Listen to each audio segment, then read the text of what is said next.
నాకు తెలిసిన ఒక ఆమె ఉంది. ఆమె ఒక ఆత్మీయ సంఘంలో రక్షింపబడింది. మంచి ప్రార్థనాపరురాలు. ఏదైనా చెప్పు, మోకాళ్ళు వేసి ప్రార్థన చేయటం, దేవుణ్ణి అడగడం తప్ప రెండో తెలియని తల్లి. వృత్తికి చాకలి వృత్తి చేసేటువంటి మనిషి ఆమె. అంటే ఇళ్ళమ్మడి తిరిగి వాళ్ళు ఇడిచిన బట్టలు తీసుకొచ్చి, మూటలు గట్టి తీసుకొచ్చి, వాక్కి తీసుకెళ్ళి ఉతికేసుకునేటువంటి పరిస్థితి, రజక వృత్తి ఆమె. కానీ దేవుణ్ణి నమ్ముకుంది. మీరు ఇంట్రెస్ట్గా ఉన్నారా? కానీ వింతైన విషయం తెలుసా? అలాంటి కుటుంబానికి చెందిన ఆమె రోడ్డు మీద నడుస్తూ వెళ్తుంటే మంచాల మీద కూర్చున్న మగోళ్ళు లేచి నిలబడతారు. రియల్గా జరిగింది. మళ్ళీ ఈ కులం ఆ కులం అని లేదు. ఆమె ఏ బజార్లో గుండపోతే ఆ బజార్లో మగోళ్ళు మంచాల మీద కూర్చున్న వాళ్ళు, అరుగుల మీద కూర్చున్న వాళ్ళు లేచి నిలబడతారు. మళ్ళీ ఆడ మనిషి ఆమెకు కుటుంబం, భర్త, ఆమె సంసారం ఆమెకుంది. కానీ ఆమె పోతుంటే వీళ్ళు లేచి నిలబడతారు. ఎందుకో తెలుసా? ఊరు మొత్తానికి తెలుసా ఆమె ప్రార్థన చేస్తే దేవుడు కదిలి చేసిన కార్యాలు ఆ ఊరిని గుప్పుమని ఎలా చేశాయి. దేవునికి స్తోత్రం కలుగును గాక. ఎలాంటి కార్యాలు తెలుసా? గేదె పాలి లేదనుకో, 2 రోజుల నుంచి పాలి లేదనుకో, పల్లెటూళ్ళలో మరి పశువులే కదా వస్తారు.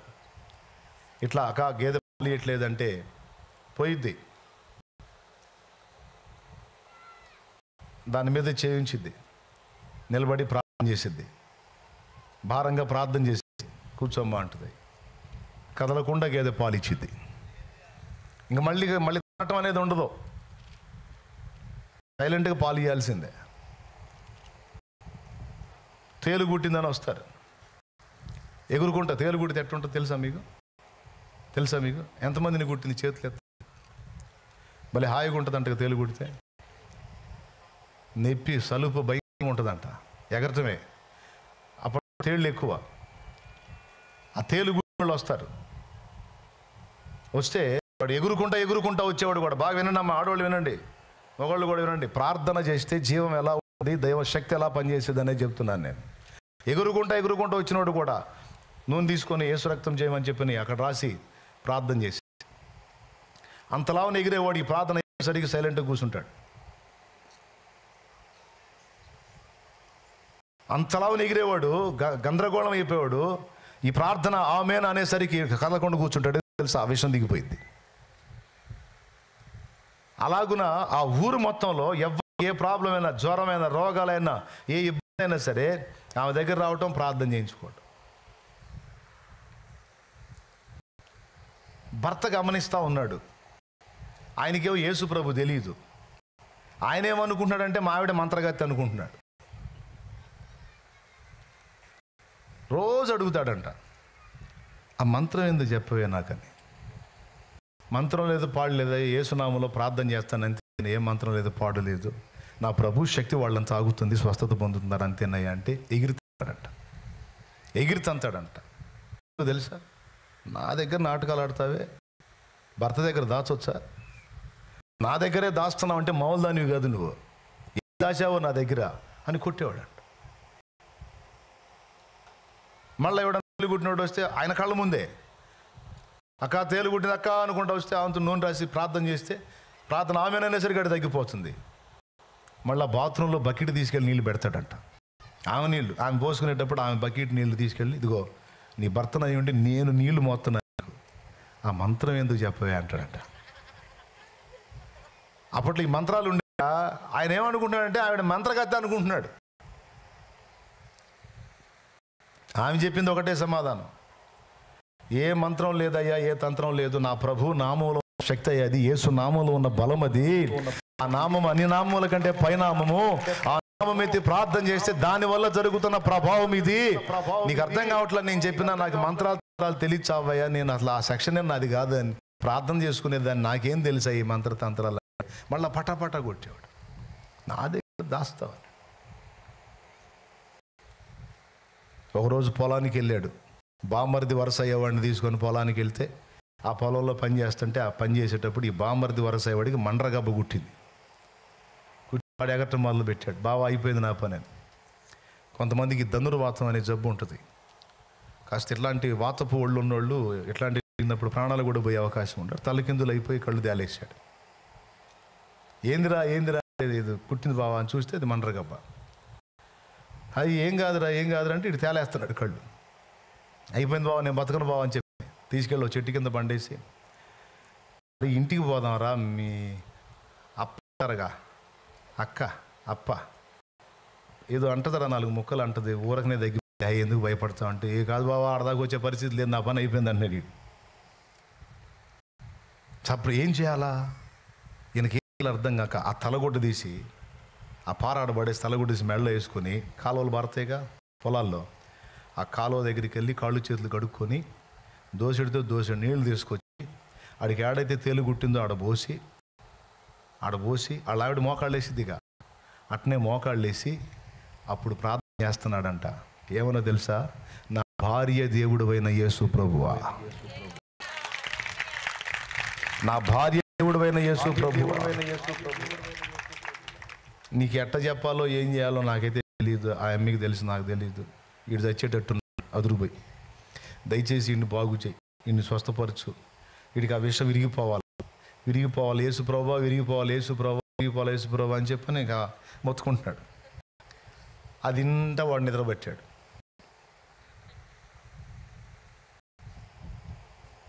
ఏంది వీటి సౌండ్ చేయదని ప్రార్థన ఆపి లేచాడు. లేచి హాయిగా నిద్రపోతాడు. తట్టాడు, ఎరా ఎట్టుంది అన్నాడు. బావా నీకు కూడా మంత్రం అన్నాడు వాడు. ఇప్పుడు నేర్చుకున్నా బావ, నీకు కూడా నేర్పిందా, నువ్వు కూడా నేర్చుకున్న మంత్రం అంటే అప్పుడు అర్థమైపోయింది అతనికి. ఇక అదే లేచి ఆ కండం మెడ వేసుకుని వెళ్తున్నాడంట పొలానికి అడ్డం పడి. బావా ఎక్కడికి వెళ్తున్నావు ఉంటారా, నేను ఇంటికి వెళ్ళాలన్న.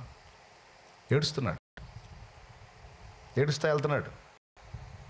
ఎందుకు ఏడుస్తున్నావు, ఏం జరుగుతుంది, ఏంది బావా, పోదాం ఉండు అంటే, ఆగురా నేను వెళ్ళాలా అని చెప్పి నేరుగా ఇంటికి వెళ్ళిపోయి భార్య 2 కాళ్ళు పట్టుకొని ఏడ్చాడు, నన్ను క్షమించమ్మా అని. నన్ను క్షమించమ్మా అని 2 కాళ్ళు పట్టుకొని ఏడ్చాడంట, భార్య కాళ్ళు పట్టుకొని. ఎందుకయ్యా ఇట్లా చేస్తున్నావు, ఎందుకయ్యా ఏం చేసావు. ఎందుకంటే మెంటలోడు కదా, మళ్ళీ కాళ్ళు నీళ్లు తోడతాడు, కొడతాడుగా, కాళ్ళు పట్టుకుని మళ్ళీ ఏం కొడతాడు, కాళ్ళు ఆడిపోతున్నామే. అప్పుడు చెప్పాడు, ఏడుస్తా చెప్పాడు, నిజంగా నువ్వు ఏ మంత్రగతివో ఏ మంత్రం ఉందో నీ అనుకున్నాను. కాదు, మంత్రం లేదు, తంత్రం లేదు, నీవు నమ్మిన దేవుని నామంలోనే శక్తి ఉంది. అది యేసునామం, అది యేసునామం. ఆ ఊర్లో మొదటి సేవకుడు ఆయన అయ్యాడు. ఆమె భర్త మొదటి సేవకుడు అయ్యాడు. ఆయన ఆమె ఇద్దరు కలిసి సేవ చేసి అనేక దేవుని కొరకు సంపాదించారు. ఆ ప్రాంతంలో క్రీస్తుకు సాక్షులుగా నిలబడ్డారు. దేవుని కొరకు త్యాగపూరితమైన బుద్ధి కలిగి ప్రతిష్ట కలిగి మనం నిలబడితే మనలోకి వస్తాడమ్మా. ఆయన నివాసం ఉంటాడు. పరిశుద్ధాత్ముడు మన అభిషేక రూపమై ఉండి మనం తాకిన వ్యక్తుల్ని స్వస్థపరుస్తాడు. మనం అడుగుపెట్టిన స్థలమును ఆశీర్వదిస్తాడు. మనం అడుగుపెట్టిన ఇళ్లను ఆశీర్వదిస్తాడు. మనం మాట్లాడిన వ్యక్తుల హృదయాల్లో మార్పు తీసుకొస్తాడు. ఎక్కడ మనం నిలబడితే అక్కడ ఆయన సన్నిధిని ప్రత్యక్షపరుస్తాడు.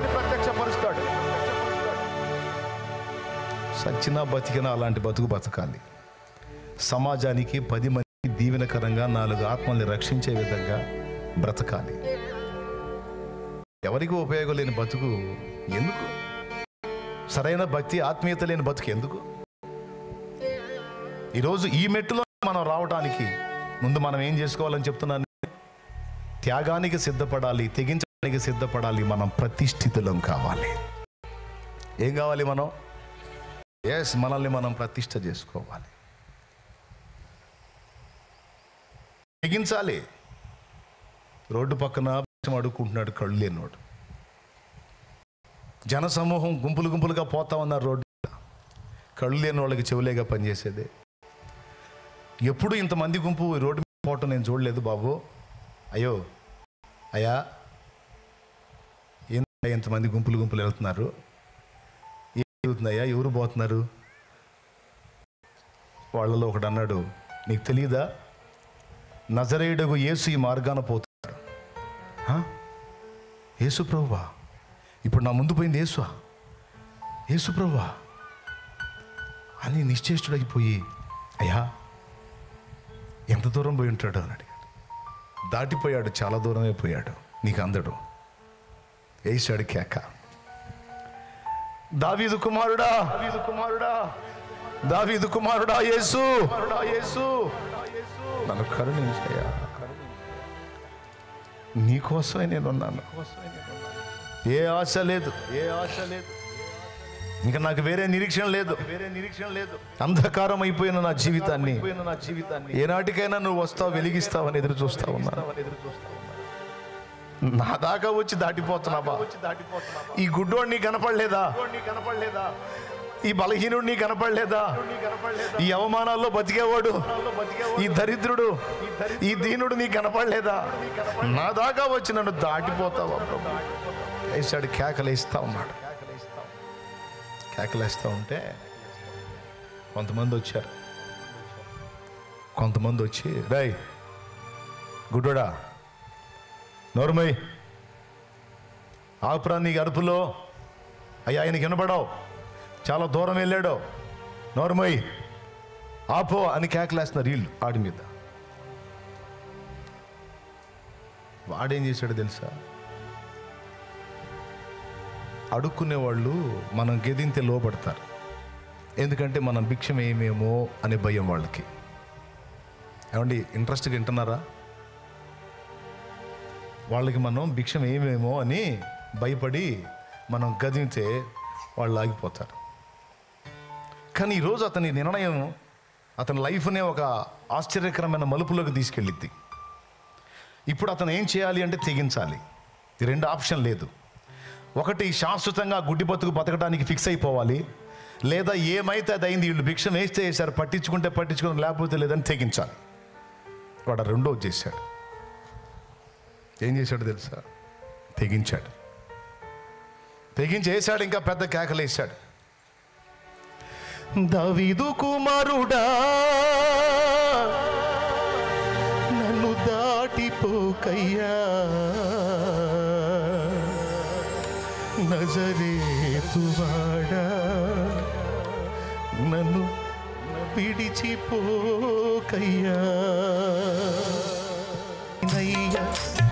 నువ్వు తెరువవా మగవాడినయ్యా, నా స్వరము నీయవా గుడ్డివాడిన. ఏమండి, వాడు ఎందుకు తెగించాడో తెలుసా? వాడు అనకూడదులే, ఆయన ఎందుకు తెగించాడో తెలుసా? అక్కడ లేనాడు. ఈ దరిద్రులు ఏం చేయాలండి? వచ్చిన దరిద్రులు ఏం చేయాలండి?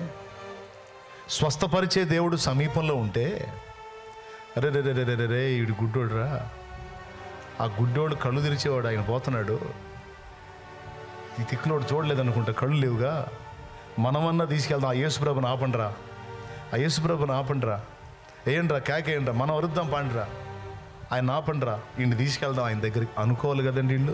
ఈ దరిద్రులు అనుకోవాలి కదండి. వీళ్ళు ఇతన్ని ఆయన దగ్గరికి చేర్చడానికి సహాయం చేయకపోగా, వీళ్ళు కేకలేసి ఆయన ఆపకపోగా, వీనిని ఆయన దగ్గరికి చేర్చకపోగా, ఆయనకు మొత్తుకుంటున్నవాడు నోరు మూపిస్తున్నారు, ఆయనకు మొర్ర పెట్టుకుంటున్నవాడు నోరు మూపిస్తున్నారు. ఈ దరిద్రులు వాళ్ళ మాట ఎందుకు లెక్క చేయాలండి? అతడు బాగుపడటం ఇష్టం లేని రకాలు ఇవి. జీవితం బాగుపడటం, ఆశీర్వదించబడటం, రూపాంతరం చెందడం ఇష్టం లేని బ్రతుకులు ఇవి. వీళ్ళు సాయం చేయరు, సాయం చేసే దగ్గరికి వీళ్ళు పోనీరు, ఇంకా చెప్పాలంటే నోళ్ళు మూపిస్తారు. వీళ్ళు కడుపు మండిపోయింది వాడికి. రే నా గుడ్డి బతుకు మీకు అర్థం కావాలంటే మీ కళ్ళు పోతే మీకు అర్థమవుతురా? నా కంచంలో ఏముందో నాకు తెలియదురా. అరే ఇంత నలుసుబడ్డా మీరు తీసుకొని తింటారు, కానీ నా కంచంలో ఈగలు పడ్డాయో, దోమలు పడ్డాయో, చీమలు పడ్డాయో నాకు తెలియదురా. మిడతలు పడ్డాయో, ఏం పడ్డాయో తెలియదురా. నేను అలా కలుపుకొని తింటా ఉంటే అది నా పంటి కింద పడి నాకు అర్థమైనప్పుడు, నా నోరు వాసన వచ్చినప్పుడు అయ్యో ఏదో పడినట్టుందని అన్నాన్ని పక్కన పెట్టుకుని ఏడ్చుకుంటా చేతులు కడుక్కుని ఉంటా నేను. నా బాధ మీకు తెలుసురా? కళ్ళు లేని అంధకారపు బ్రతుకు, నా జీవితంలో వెలుగు చూడలేదురా నేను. కనీసం నన్ను కన్నా తల్లి ముఖం నాకు తెలియదు, నా తండ్రి ముఖం, నా ముఖం కూడా నాకు తెలియదురా. రోడ్డు మీద వస్తుంటే కళ్ళు ఉన్నోళ్ళు గేదెలు వస్తున్నాయి, అయ్యో వస్తున్నాయి పక్కకు తొలుగుతారా? నాకు తెలియదురా. ఎక్కడ గుంటుందో ఎక్కడ మెరకుందో నాకు తెలియదురా, ఎక్కడ పశువులు నా మీదకి వచ్చి పడతాయో నాకు తెలియదు. ఎన్నోసార్లు పశువులు నీటినప్పుడు కింద పడి కాళ్ళు దెబ్బతిన్నాయి. గుంట మెట్ట అర్థం కాక పడి ఎన్నోసార్లు నా మోకాళ్ళు కొట్టుకుపోయింది. కన్నీళ్ళు రా నా బ్రతుకు, శాపం రా నా బ్రతుకు, ఏడుపు రా నా బ్రతుకు. నా కళ్ళు వెలిగించేవాడు, నన్ను బాగు చేసేవాడు నా ముందుగా పోతుంటే నా కోసం ఆయనను కేక వేసి ఆపకపోగా, నన్ను ఆయన దగ్గరికి చేర్చకపోగా, దరిద్రులారా నా నోరు మూపిస్తారా? మిమ్మల్ని నేను ఎందుకు లెక్క చేయాలరా? నేను మిమ్మల్ని నమ్మను, నేను ఆయననే విశ్వసిస్తాను, నేను ఆయననే నమ్ముకుంటాను. ఎందుకంటే మీలాంటి కఠినుడుగా ఆయన దయగలవాడు. ఎంతో మందిని బతికించినోడు, బాగు చేసినోడు, స్వస్థపరిచినోడు. నా మొర వినడా అని మళ్ళీ పెద్దగా అరిచాడట. దావీదు కుమారుడా అని ఇంకా పెద్దగా వేశాడు. ఆగిపోయాడు యేసయ్య. విశ్వాసాన్ని సిగ్గుపరచని దేవుడు నా దేవుడు, నమ్మికను వమ్ము చేయని దేవుడు నా దేవుడు. ఆయన పేరు నజరేయుడగు యేసు. ఆగిపోయాడు. చక్క నడిచేవాడు టక్కున ఆగిపోయాడు. ఆయన వెనక పెద్ద గుంపు, జనసమూహం, గోల. ఇంత గోలలో ఆ దీనుడి ఆర్తధ్వని విన్నాడు.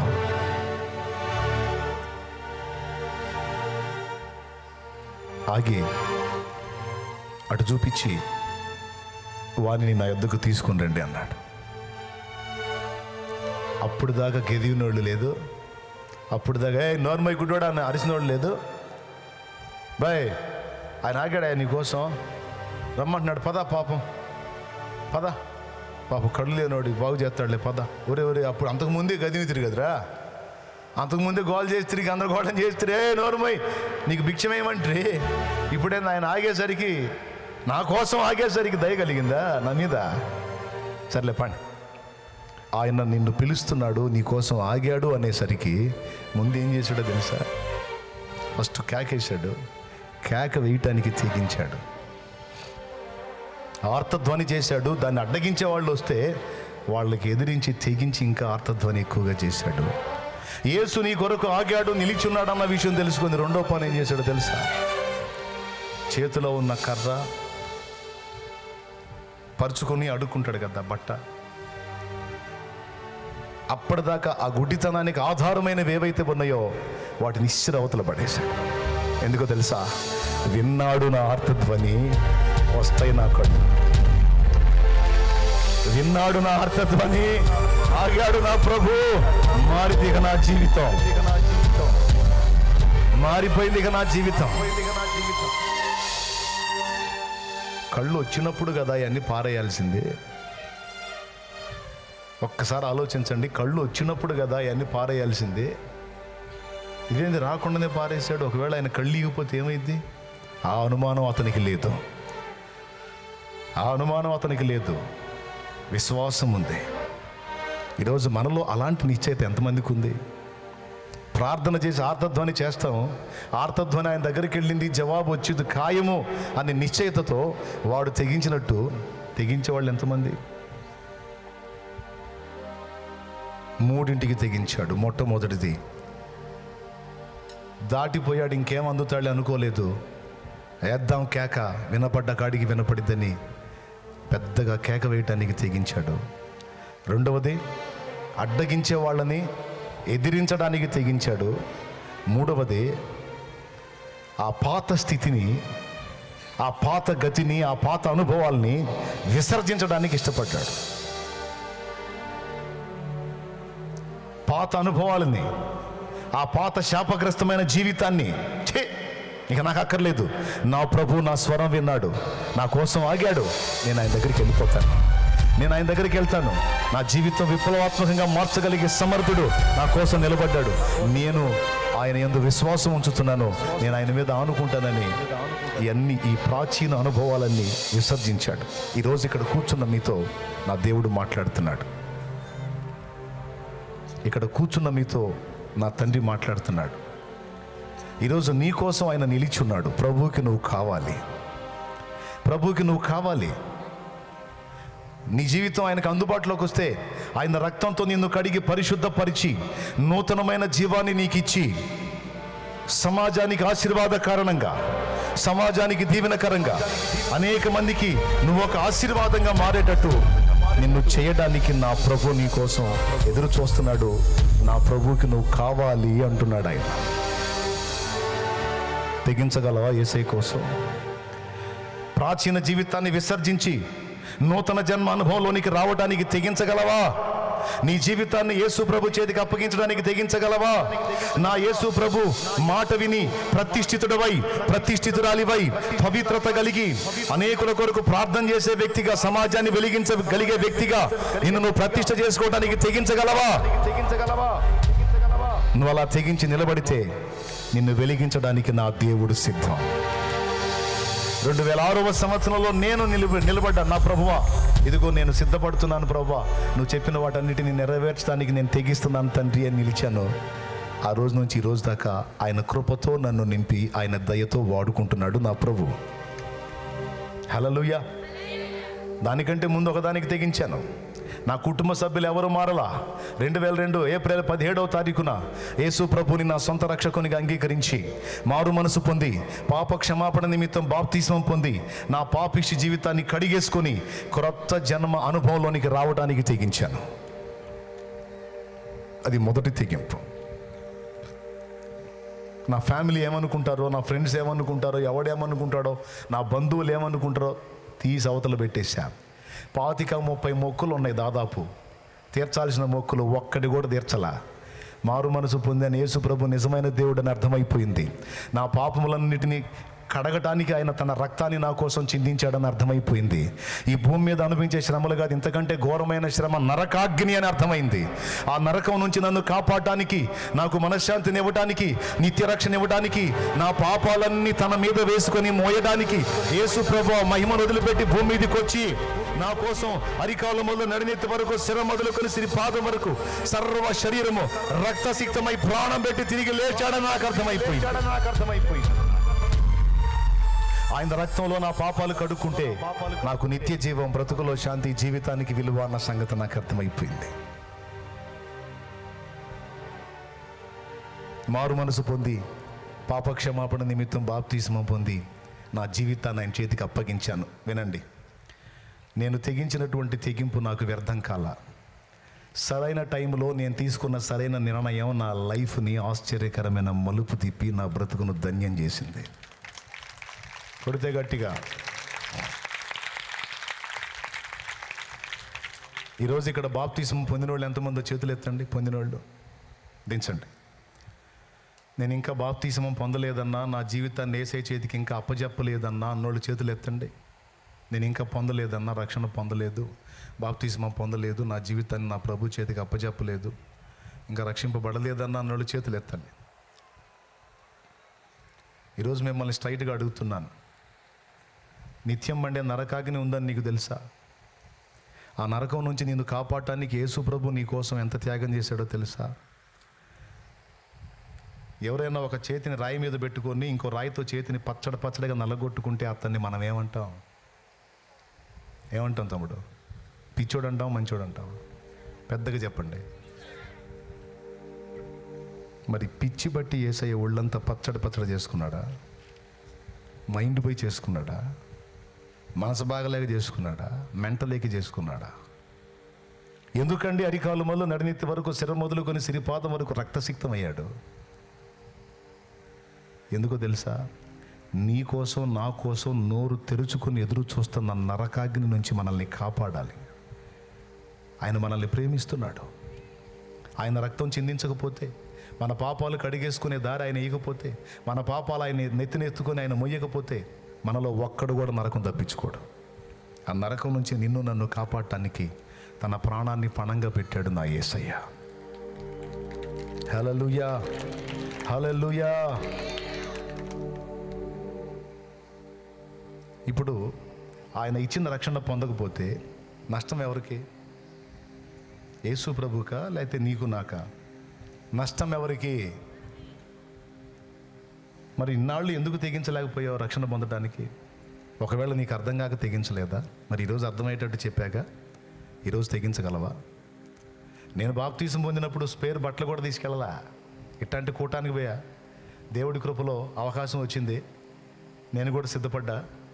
ఇస్తామన్నారు, కట్టు బట్టల మీద పోయి నిలబడ్డా. మొక్కులు లేదు, తొక్కలు లేదు, మొత్తం ఇవన్నీ పక్కన పెట్టేశా. ఏం తీర్చలా, కట్టుబట్టల మీద పోయి నిలబడ్డా.